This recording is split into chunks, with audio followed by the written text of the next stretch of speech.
Olá, tudo bem? Nesse vídeo eu vou mostrar para vocês como que você cria e configura um agent na AWS Bedrock. E o que são os agents? Para quem nunca teve contato com essa informação antes. Os agents são modificações que foram desenvolvidas pelos fabricantes de modelo, como a Amazon com o Amazon Nova, onde ele cria uma variação do modelo que, além de responder perguntas, né, de gerar texto, gerar imagem, ele também é capaz de ter um uma estruturação de planejamento para tomada de decisão. Então, você faz uma pergunta, ela gera uma demanda complexa ali para o modelo, ele cria uma série de etapas que ele vai ter que executar para poder responder sua requisição, e aí ele executa aquelas etapas. Então, é, essa imagem aqui que eu retirei desse post do blog da AWS mostra esse conceito, aonde você tem o usuário fazendo uma requisição para um agent, ele vai pegar todas as configurações que a gente vai discutir aqui ao longo do vídeo, que você pode fazer ali no seu agent, vai criar essa sequência de passos que ele deveria tomar, né? Ele cria, vamos dizer assim, um roadmap ali para ele, e aí depois ele vai executando uma por uma, agrega todos esses resultados num arquivo, passa de novo para o agent, e o agent não vai entregar aquilo ali que está tudo bagunçado ali para o usuário final, então ele passa para um modelo de fundação, eles chamam de underline model, e aí esse modelo ele gera o texto bonitinho que vai ser entregue para o usuário com base em tudo que você não, né? Que o agent obteve ao longo desse percurso e entrega para o usuário uma resposta final formatada. Então, basicamente, a função dessa última etapa aqui é reescrever um texto de uma forma mais amigável, dado todas as informações que o agent coletou nessa primeira fase aqui de cima. Beleza? E dentro do nosso projeto, né, que a gente está desenvolvendo nessa playlist, como que vai ficar? Então, o usuário final ele vai interagir com uma user interface, que no nosso caso vai ser o console da AWS, mas poderia ser um front-end que você desenvolva aí na sua empresa. E esse user interface vai fazer chamadas para a API do agent do Bedrock. E aí ele vai ter acesso a três fontes, né? Três funcionalidades, vamos dizer assim. Uma é o modelo de fundação que o agent foi construído em cima dele. Então, no nosso caso, vai ser o Amazon Nova. Mas existe uma outra opção que você poderia usar na sua empresa, né? Que é o Anthropic Sonnet, que ele é um modelo muito interessante. Eu não vou usar aqui especificamente porque nessa conta que eu estou utilizando eu tive alguns problemas para poder fazer requisição de modelos e aí eu não estou conseguindo usar ele nessa conta, mas já usei ele em outras contas, em produção, e a performance dele é muito, muito boa. Acredito que você deveria testar ele na sua empresa ou na stack que você estiver fazendo.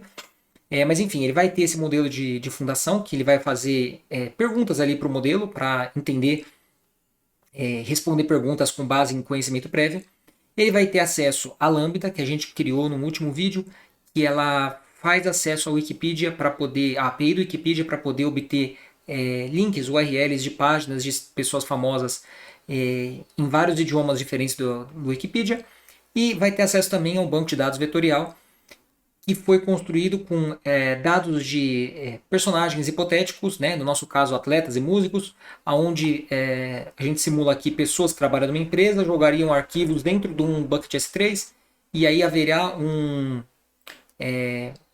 embedding model que vai quebrar esses documentos em fragmentos menores, chamados chunks. Eles vão passar lá para o nosso banco de dados vetorial, que no caso dessa POC aqui vai estar no MongoDB, tá? Mas poderia estar em outros serviços.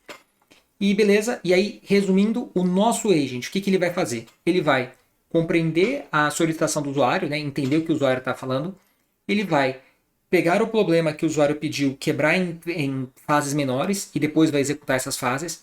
Ele, se for preciso, ele vai pedir mais informações para o usuário, né, com uma linguagem natural, vai fazer chamadas API externa para poder consultar alguma informação extra, no nosso caso, API do Wikipedia, e também vai consultar nossa fonte de dados, que vai trazer dados de usuários não, né, de celebridades famosas que não existem na vida real, mas existem dentro do nosso banco de dados ali criado no Knowledge Base. Beleza? Então vamos agora lá para a AWS. Então, sobre o modelo que a gente vai utilizar na AWS, Como eu disse, tem o Anthropic que você poderia usar e acredito que você deveria testar ele. Mas nesse vídeo a gente vai utilizar o Nova, que é um modelo que a AWS lançou aproximadamente 2 semanas atrás. Eu fiz alguns testes com ele, gostei bastante. Acho que ele tem uma performance muito boa, ele entrega respostas legais. Vai atender 90% das demandas assim de clientes que não querem uma coisa super complexa, que é uma coisa mais pontual, um agent para desenvolver alguma tarefa ali interna. Só que ele tem alguns desafios dentro desses testes que eu fiz, tá? Novamente, estou sendo early adopter, não tem nem um mês que lançaram esse modelo e provavelmente a AWS vai fazer atualizações e vai melhorar ele conforme o tempo vai passando. Mas o que eu senti nesse meu primeiro contato com ele? Ele é muito, vamos dizer assim, anda muito na linha. Então, tipo, se eu fazer uma instrução para ele, ele vai executar exatamente aquilo que está na minha instrução, tá? Ele não é muito, enfim, ele não é muito capaz de tentar abstrair o problema e tentar enxergar um pouco mais longe. Vou te explicar, por exemplo, um caso bastante específico. Quando eu fui fazer um teste aqui, antes de gravar esse vídeo, vai ter um ponto ali que a gente vai criar uma função lambda. E eu percebi que se eu, em uma descrição ali de um conteúdo, se eu colocasse ou tirasse um ponto de uma frase, isso impactava em erros que apareciam no log. Por quê? Porque quando eu não colocava o ponto, ele não sabia se aquela ideia tinha terminado ou não. E aí ele começava a querer fazer. Ele interpretava a minha informação de uma forma diferente, tá? Por causa de um ponto. Então, assim, não é nem reescrever o negócio, foi tirar e colocar um ponto, eu tive diferença na forma como ele respondeu. De certa forma, o correto naquele caso ali era ter o ponto. Aquela instrução, eu tinha comido um ponto e de fato, né, eu escrevi uma frase e não encerrei ela. Mas assim, isso começa a criar uma camada de complexidade que pode deixar você maluco no dia a dia. Mas assim, se você fizer as coisas bonitinhas, certinhos, escreve a frase bem feita, assim, coloca ponto no lugar certo, ele funciona. E ele também, dos testes que eu fiz, ele funciona tanto em português quanto em inglês. Agora, você tem que também ter a percepção, quando você vai escrever um prompt em inglês, você tem que saber falar inglês para poder entender o que tá escrito ali. Não dá para você só pegar o texto, tipo, copia e cola no Google Tradutor e joga o texto ali para ele. Não vai funcionar. Por quê? Vai funcionar, mas assim, vai ser mais difícil de você trabalhar porque você tem que entender o sentimento daquela frase mesmo, que isso vai influenciar ali na hora de você criar o seu agent, tá? Mas beleza, ele funciona, os dois funcionam e você pode escrever em português também, tá? Não é um problema. E eu estou colocando em inglês porque os meus tutoriais eu escrevo eles em inglês porque isso aumenta a probabilidade de alguém encontrar ele quando vai fazer uma pesquisa no Google, porque tem mais gente pesquisando coisas em inglês no Google do que pesquisando em português, né? Principalmente com a minha formação técnica. Então, enfim, mantenho aqui meus tutoriais em inglês e tal, mas você pode usar em português sem problema e até é melhor se o seu agent vai ser usado para conversar com usuários que só vão falar em português, não é multilanguage, né? Ele vai ser específico para português, é até melhor você escrever as instruções em português, tá? Experiência própria. Então, beleza. Então a gente vai usar aqui o Nova, depois eu vou deixar esse link aqui na descrição, onde ele compara os modelos, e aí tem 3 tipos de modelo, o micro, como se fosse assim, o pequeno, médio e grande, né?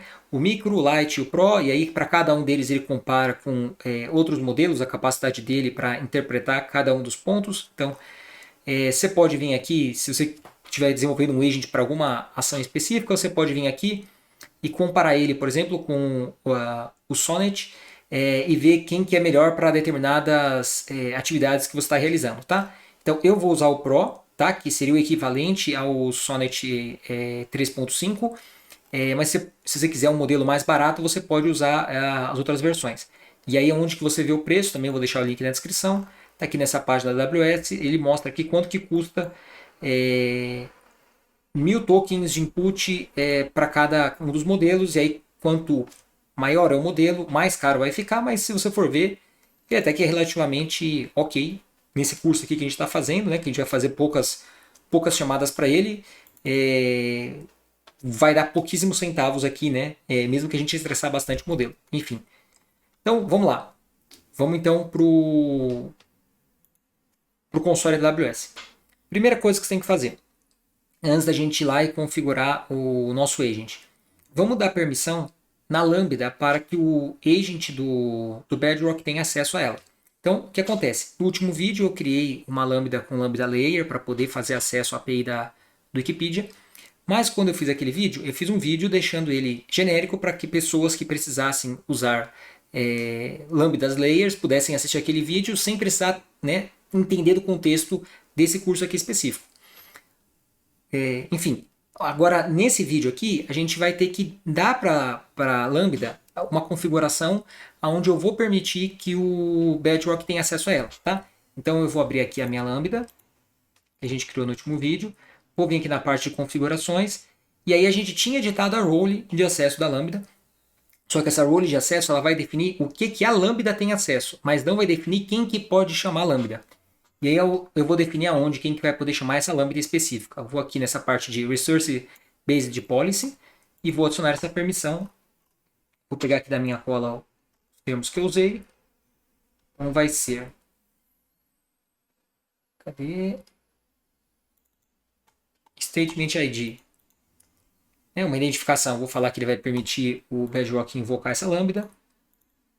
No principal eu vou adicionar o bedrock.amazon.com e na parte de actions eu tenho que selecionar aqui a invoke functions. Deixa eu ver aqui. Invoke functions. Só lambda, dois pontos, invoke function. Beleza, salvei. E aí, se eu quiser ver essa policy, vai ter essa daqui. Na sua conta deve ter algo parecido. A única diferença que vai ter vai ser que essa parte do research, né, vai estar o URN da lambda que você está trabalhando. Então, vai ter outro número de conta. E se você estiver usando outro nome, vai ter outro nome de função aqui. Beleza? Então, na parte da lambda, a gente precisava fazer essa adaptação, concluído. Na parte do S3, no meu código de exemplo, eu estou pedindo para ele salvar as entradas e saídas que passam por dentro dessa lambda aqui toda vez, né, que o Bedrock fizer uma requisição, e jogando aqui nesse bucket aqui para a gente poder abrir depois um JSON e dar uma olhada nele. Isso obviamente não é obrigatório, é só uma forma didática de eu te mostrar que a lambda foi acessada e como é que foi feita essa requisição. Então, só para confirmar aqui, não tem nenhum objeto. Eu apaguei já os testes que eu tinha feito aqui anteriormente, está tudo limpo. E beleza, então vamos lá para o Bedrock. Então, aqui no Bedrock, recapitulando também coisas que a gente viu nos últimos vídeos. Eu tenho um guardrail, que eu vou chamar ele aqui, para proteger a minha aplicação, tá? Vai estar aqui. E eu tenho também o Knowledge Bases, que vai ter informação sobre atletas e celebridades, tá? E aí aqui eu vou usar só o de atletas, mas quando você for fazer o teste, você pode tentar colocar os dois knowledge bases ali e ver ele interagindo com os dois, beleza? Então, serão configurações que a gente vai puxar no nosso agent, tá? E aí, para criar o agent, vamos vir aqui em Builder Tools, Agents, Create Agent, e aí eu vou dar um nome e uma descrição para o meu agent. Então, vou copiar aqui do meu tutorial, e eu acho que eu não falei nesse vídeo, mas eu tenho aqui meu repositório do GitHub, onde eu estou colocando todos os códigos que eu utilizei na minha lambda, e tem também aqui esse arquivo de Markdown, que basicamente é o passo a passo que eu estou seguindo aqui, e aí todos os prompts que eu usar vai estar lá. Se você quiser copiar e colar um prompt e testar na sua conta, fica à vontade, está lá aberto para qualquer um usar. Então, beleza. Vou adicionar aqui a descrição, que nem está lá. Aqui, ó. Opa, aqui ó, nessa janelinha aqui, ele tem a parte do Enable Multi-Agent Collaboration. Eu posso ativar isso daqui e depois eu posso editar isso aqui no final, que seria a última configuração. E aí o que é isso? Só para você saber que existe, mas a gente não vai usar, tá? Assim como na sua empresa, você pode ter diferentes funcionários, diferentes profissionais especializados em diferentes funções, e eles podem trabalhar junto para executar uma atividade, você pode ter uma coisa parecida com os agents. Você pode ter diferentes agents especializados em diferentes funcionalidades da sua empresa, e aí eles podem interagir entre si para resolver problemas, que é uma coisa muito legal, enfim, mas eu não vou explorar isso nesse vídeo agora. Beleza? Então, a parte aqui voltando aqui, né, para cima, sobre os agents, o nosso agent, o nome que a gente deu na primeira tela, a descrição dele, e aí a parte da role, eu vou deixar ele criar uma role nova, né, do zero. Aqui a parte do modelo, então eu até tenho acesso a esse modelo, mas quando eu vou fazer requisições, a AWS ela fala para mim que eu estourei a minha cota, e aí, enfim, teria que entrar em contato com o suporte deles para entender o que está acontecendo, e essa conta minha aqui, ela tá meio cagada, vamos dizer assim. Eu devo ter caído em alguma lista de banimento, alguma lista de pessoas suspeitas ali, porque eu já tive vários problemas com essa conta que eu não tive em outras contas enfim, produtivas que eu tenho acesso. E eu não estou afim de ter que entrar em contato com o suporte, esperar vários dias. Isso aqui para esse vídeo a gente pode fazer com Nova mesmo, e aí até a gente vai acabar criando um vídeo, né, testando o modelo novo da AWS. Então, beleza. Vou usar o Nova Pro, tá? Porque, enfim, o custo dele é bem baixo nesse caso aqui. Eu não vou usar muito esse agent, então não estou preocupado com questão de custo. E eu vou pegar o melhor que a AWS tem para nos oferecer para a gente ver aqui em ação. Tá. Agora aqui na parte de instruções para o agent, é onde eu vou falar para o agent quem que ele é, o que ele faz, como é que ele tem que agir.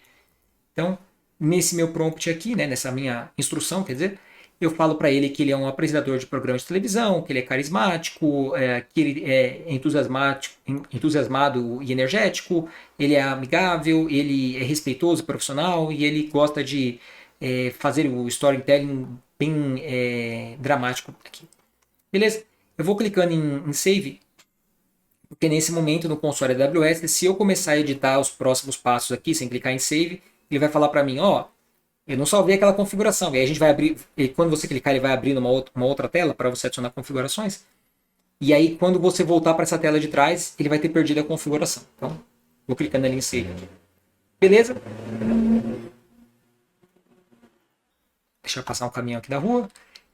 Aqui, então, na parte das instruções, eu vou clicar aqui em Additional Settings para mostrar para vocês aqui algumas outras opções. A primeira é Code Interpreter. Não faz sentido no nosso agent ele fazer interpretação de código, mas se você tiver desenvolvido um agent para alguma coisa que for relacionada a desenvolvimento de código, você pode ativar essa opção. E na parte de User Input, eu vou habilitar isso daqui, que é se o agent precisar de mais informações, além das que estão ali disponíveis para ele, ele pode chegar e perguntar para o usuário final, em linguagem humana, aquela informação que está faltando. Aí na parte do timeout eu vou manter o default de 10 minutos aqui. Beleza? Salvando ali. Agora vamos para a parte do Action Groups, que é basicamente onde eu vou falar como que ele vai acessar a minha função Lambda. Então, recapitulando aqui antes de fazer a configuração, uma informação sobre o código. A gente desenvolveu um código que ele tem a seguinte característica, né? Eu tenho uma função que ela faz a consulta na API como é que chama? Do Wikipedia e ela pede 2 parâmetros aqui, tá? O nome do personagem, da celebridade e a linguagem do Wikipedia que ele vai fazer a busca que ele vai pegar a página para te entregar, porque o Wikipedia ele tem português, inglês, espanhol, japonês, tem vários idiomas, e aí na hora que ele vai fazer a consulta daquela pessoa pesquisada ela pode estar em diferentes páginas, tá? Enfim, a ideia aqui eu tenho 2 parâmetros. Um que eu tenho que passar obrigatório e um que eu deixei como um valor default para ser em inglês, beleza? E aí agora na parte da Lambda, em algum momento eu vou chamar esses 2 parâmetros, tá? E aí, quando eu fizer a chamada, eu vou definir aqui dentro desse meu dos Action Groups, os parâmetros dessa função Lambda, e ele vai passar isso aqui dentro do event, ele vai ter um objeto chamado parâmetros, e aí lá dentro ele vai colocar os parâmetros que ele vai precisar para fazer a consulta, tá? E aí a minha função Lambda basicamente ela vai nesse objeto, pega os parâmetros que o agent passou, faz a consulta e vai devolver a URL lá para o agent, e o agent vai reescrever isso aqui para ficar mais bonitinho para o usuário final. Mas a ideia é isso. Esses 2 parâmetros que eu vou configurar lá dentro da minha Lambda são os 2 parâmetros que eu vou usar na minha função e que ele vai passar dentro do event para a Lambda fazer a extração do valor e fazer a consulta. Beleza? Então, vamos lá. Eu vou seguir a mesma instrução e esse daqui é o ponto que eu falei que a falta do ponto estava gerando alguns erros ali assim estranhos. Não era eu, na verdade, né? O modelo respondia, só que eu fazia um pedido sobre uma pessoa desconhecida e ele tentava procurar a página dela no Wikipedia. Enfim, era um comportamento que não estava saindo como eu esperava. Então, Vamos tomar cuidado para a gente fazer exatamente como está lá e colocar o ponto e depois você testa aí no futuro, quando você estiver assistindo esse vídeo, se isso mudou ou não, se você colocar ou não colocar o ponto teve alguma diferença e qualquer coisa coloca aí nos comentários aí do vídeo o que você achou disso. Beleza, eu vou dar o nome aqui para esse action, isso aqui não vai fazer diferença, mas eu vou chamar de Wikipedia. Vou colocar aqui a minha descrição. Ok. Aqui na parte do Action Group Type, eu vou selecionar que eu quero uma função lambda específica e vou selecionar a minha lambda que eu criei no último vídeo. Se você tivesse clicado aqui em Create a New Lambda Function, ele iria criar a função lambda já com a configuração de segurança que a gente fez no primeiro passo desse vídeo, tá? Se você criou uma lambda do zero, aí você precisa fazer aquela configuração antes de chamar ela aqui. Beleza? E aqui no Action Group, deixa eu pegar o mesmo nome que eu usei. Wikipedia Finder. Então, vou tirar esse underscore aqui. Que também foi outro erro que eu tive relacionado a caracteres especiais e ao tamanho da chamada. Ele fala aqui que a descrição que pode ter até 100 caracteres. Só que quando eu coloquei alguns caracteres especiais num outro teste que eu fiz, ele também ficou dando erro. Aí ele dava erro lá no agent na hora que eu chamava. Enfim. Então, vou evitar caracteres especiais nesse momento. Vou colocar aqui a minha descrição. Indo aqui até o ponto. E aqui na parte dos parâmetros eu vou ter o primeiro parâmetro, que vai se chamar Celebrity Name, certo? A descrição, que é o nome da celebridade que ele está querendo ter o acesso à página do Wikipedia. Ele é um parâmetro obrigatório, então eu vou trocar isso daqui. E aí o segundo vai ser a linguagem da página do Wikipedia. Vou pegar aqui a descrição até o ponto, ponto e ponto. E esse aqui ele vai ser uma string que ele vai passar e ele não é obrigatório. Beleza? Então, feito aqui. Se você quiser depois salvar isso aqui no formato de JSON, você pode clicar aqui e fazer um backup da sua configuração. Mas beleza, vou seguir aqui com a forma como tabela mesmo. Criou. Beleza. Vamos ver aqui o edit. Tá aqui, Wikipedia. Ok? Próxima configuração, memória. Aqui é um ponto interessante e perigoso ao mesmo tempo aqui. Aqui é o seguinte. Quando o usuário estiver conversando com o seu agent, o agent ele pode pegar contexto de múltiplas sessões. Então, normalmente você não vai querer isso. Você vai querer, né, numa implementação genérica, normalmente a primeira ideia que vem na nossa cabeça é cada pessoa vai conversar com um robozinho, que nem quando você usa o chat GPT, você não quer que o chat GPT da sua conversa ele traga informações da conversa de outra pessoa, outro usuário. Mas, como esse aqui é um serviço que você pode estar implementando para rodar dentro de uma empresa, com um local com usuários controlados, etc., é possível que você queira um agent, sei lá, para poder fazer um resumo sobre informações de um evento, sobre RH da empresa, e por algum motivo você quer que as mensagens que o funcionário A da sua empresa mandou, elas estejam dentro de um ambiente onde quando o funcionário funcionário B mandar uma mensagem, vai ser considerado o que o primeiro funcionário da empresa falou ali para aquele agent. Então, faz sentido existir esse tipo de configuração, mas da nossa stack aqui, na nossa POC, eu não vou habilitar porque não faz sentido para a gente. Tá? Beleza, então vou deixar como está. A parte de Knowledge Bases, eu vou adicionar o Knowledge Bases dos atletas, para a gente poder utilizar, mas depois você pode adicionar mais de um se quiser. E aqui também é outra configuração que eu usando a nova versus o Sonnet, eu percebi algumas diferenças. Então lá no Sonnet eu tinha usado essa descrição, né? Que era, use esse knowledge bases quando alguém fizer alguma pergunta relacionada a atletas. E qual que era o problema quando eu usei para teste essa mesma mensagem dentro do Amazon Nova? É que se eu perguntasse sobre alguém que não existia na base de conhecimento deles, ele não tentava olhar se existia um atleta ali com aquele nome. E aí ele falava simplesmente que não conhecia o indivíduo. Por quê? Porque se eu perguntasse para ele assim, falar, olha, tem um atleta chamado de tal nome, você conhece ele? Aí ele ia falar, opa, é um atleta, eu tenho ali a minha base de conhecimento para falar de atletas, eu vou lá pesquisar sobre ele. Mas se eu não fizesse esse tipo de configuração, ele não caía lá na Lambda, desculpa, no Knowledge Base que a gente criou, porque ele não sabia que era um atleta. Então aqui eu mudei esse prompt para falar para ele, olha, se a pessoa perguntar de alguém que você não conhece, então ele não sabe se é atleta ou não é, dá uma conferida aqui nesse banco de dados vetorial e vê se tem alguma informação sobre esse indivíduo. Então, beleza, vou adicionar aqui.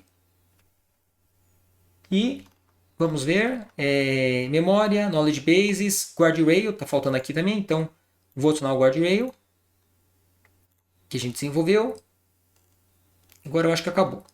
Então acabou, guardrail, orquestração e multi-agent collaboration. Beleza? Vou salvar aqui tudo que eu fiz.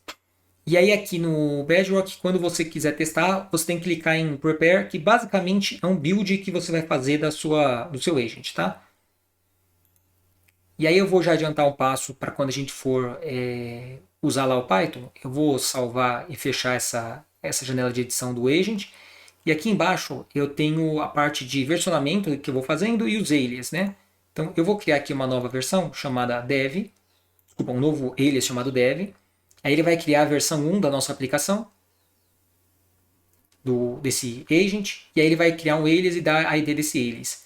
E aí a ideia é o seguinte, que quando eu for fazer chamadas, eu vou fazer mais um prepare, fechar aqui, e eu posso testar tanto a versão que já foi, vamos dizer assim, foi deployada ali, que está lá, que eu posso usar ela, como eu posso testar essa working draft, que é como está o agent na hora que eu estou editando ele aqui no console.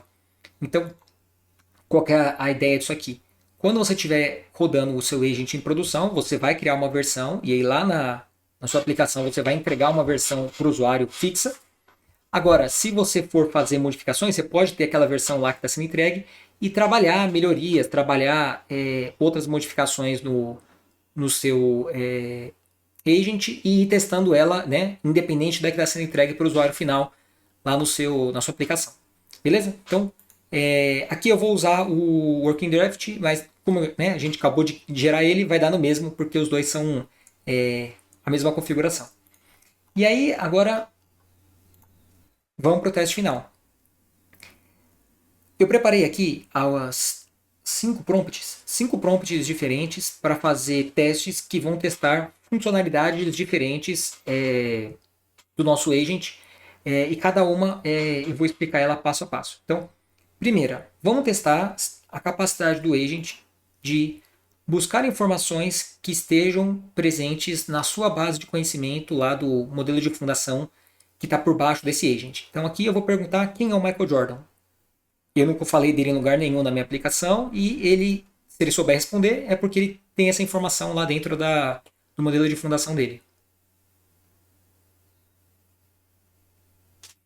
E, maravilha, respondeu, falou quem que ele é, os títulos que ele ganhou e etc. E olha que interessante. Ele aqui, nessa nossa chamada, ele pegou e foi lá e trouxe a página do Wikipedia pra gente. E se eu vier aqui lá nos meus logs aqui da Lambda, ele acessou a minha Lambda aqui e fez requisições para ela. Depois a gente vai ver o JSON de outras chamadas que eu vou fazer. Vai ficar mais legal depois. Tá. Então aqui eu vou clicar nessa vassourinha aqui para limpar. Tá, segunda pergunta que eu quero fazer para ele. Quem é? E aí eu vou colocar o nome de um personagem que está lá na minha base de conhecimento que ele não tem acesso no modelo de fundação dele, né? Não existe esse personagem na vida real, logo ele não existe na base de conhecimento dele. Então vamos ver. Da base de conhecimento do modelo nativo, que eu quero dizer. Mas está na minha base de conhecimento que eu criei e coloquei lá ligada com o MongoDB. E aí, beleza, ele trouxe a informação de quem que é esse personagem e tudo mais. Lá no meu GitHub tem também os modelos de texto que eu usei e beleza, está batendo aqui, bonitinho. Agora vamos testar a capacidade dele de usar como é que chama? A minha função lambda para poder trazer página do Wikipedia. Então, vou pedir para ele entregar para mim a página do Wikipedia. do Pelé. E aí, ó, essa é uma característica que eu queria trazer para vocês. Eu configurei as instruções do agent todas em inglês. Você vê que o inglês ficou uma coisa muito forte para ele, e também lá no default é inglês, que ele acabou pegando e trazendo a página do Wikipedia, que o em, né, de English, do Pelé em inglês. Mas, para mostrar para vocês que aquele outro parâmetro lá, que é o idioma, funciona, eu vou falar para ele assim, ó, me entregue o link da página do Wikipedia em português do Pelé. E aí também é um ponto interessante que você vai ver que ele está interpretando, apesar de todas as instruções estarem em inglês, ele está entregando o conteúdo, né? Tanto quando eu faço perguntas em inglês quanto faço em português. Beleza? Então funcionou e aqui depois nos logs ali a gente vai ver esses JSON dessas 3 requisições que a gente fez que acessou lá. E agora vamos pro guardrail. Então, se você não viu o vídeo do guardrail, eu criei um guardrail aqui, onde eu coloquei como tópico negado natação. E aí, veja aqui que nas configurações que a gente utilizou, eu não falei o nome de ninguém. Eu só coloquei aqui, ó, você não pode falar sobre natação, sobre recordes, eventos ligados à natação, não pode falar sobre modalidades de nado. E coloquei também algumas palavras proibidas, palavras que não existem, mas para simular como se fossem nomes de fábricas ou de empresas de um concorrente meu que eu não quero que ele cite. Tá? Então agora vamos testar o guardrail aqui. Então primeiro, vou perguntar quem é o Michael Phelps. E aí veja, não estava o Michael Phelps lá em lugar nenhum, lá na minha instrução, mas ele tem uma ligação muito forte do Michael Phelps com o tema de natação. Ele não respondeu quem que é o Michael Phelps, falou, não posso responder isso aqui, me desculpe. E agora vamos fazer uma pergunta sobre a palavra proibida, uma das palavras proibidas lá. E aí também ele não vai responder, porque ele vai ver que é uma palavra proibida. Tá? E aí essa mensagem aqui foi uma mensagem default que a gente configurou lá no guardrail para fazer esse bloqueio. E é isso que eu tinha para falar para vocês sobre os agents. Obrigado por ter assistido esse vídeo até o final. Críticas, dúvidas, sugestões, coloca aqui nos comentários ou me manda uma mensagem lá no LinkedIn. Eu já falei isso em outros vídeos e repito, eu prefiro, se for pedir alguma informação mais complexa ou tiver, sei lá, com mais pressa, manda lá no LinkedIn porque fica tudo centralizado. Eu tenho um pouco de dificuldade de ficar acompanhando, né, textos e mensagens que o pessoal for mandar aqui, porque eu tenho outras atividades que eu trabalho, né, como consultor em AWS, então eu não tenho tempo de ficar vindo aqui no YouTube toda hora. E é isso. Para finalizar esse bloco aqui do nosso curso, no próximo vídeo eu vou mostrar para vocês como que você vai interagir com o agent que a gente criou aqui através do Python. E detalhe, antes que eu estava esquecendo de fazer o fechamento também, se você quiser ver lá as suas mensagens, né, que a gente criou, você pode fazer agora download das mensagens, né, dos JSONs vindo lá do seu S3, depois você dá uma olhada aqui em cada um dos inputs, dá uma olhada como é que foi feito a requisição, tá? Então, vamos estar aqui as requisições. Enfim, e aí, qualquer coisa, me procura lá no LinkedIn, manda uma mensagem, e aí no próximo vídeo a gente vai ver do ponto de vista do Python, como que a gente interage com o nosso agent, beleza? Valeu por ficar comigo até o final do vídeo e até a próxima.